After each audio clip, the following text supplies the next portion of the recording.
Jadi seberapa besar nih peluang dari Richard Eliezer untuk bisa kembali bergabung di institusi Polri?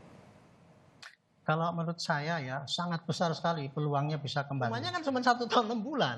Berarti dia tidak termasuk kategori yang paling berat, Pak, gitu.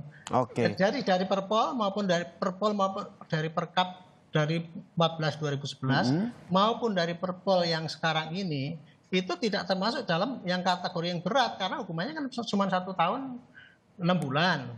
Jadi tidak pantas dia di PTDH. Itu gitu, Pak. Jadi pasti dia lebih ringan daripada itu. Berarti kalau mengacu pada pasal Perpol 7 tahun 2022 ini kemungkinan besar Richard Eliezer bisa kembali untuk menjadi anggota Polri. PTDH, tidak ada PTDH begitu. Kan dia kan belum di ini. Tidak vonis.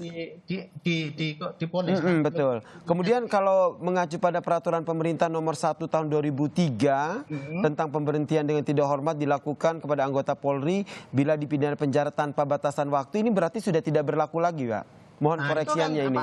Kan bunyinya kan segini, Pak. Sekarang kalau kita berpikir pada aturan nih, Pak, kode etik itu, Pak. Kode etik itu menjatuhkan PTDH itu kepada polisi yang memang sudah tidak pantas untuk dipertahankan di lingkungan kepolisian kan gitu.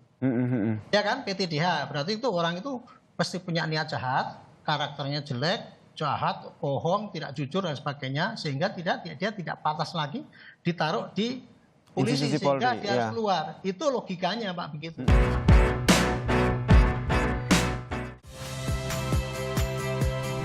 Saya Agin Fridianto. Saksikan terus program-program Kompas TV melalui siaran digital, pay TV, dan media streaming lain. Kompas TV, independen, terpercaya.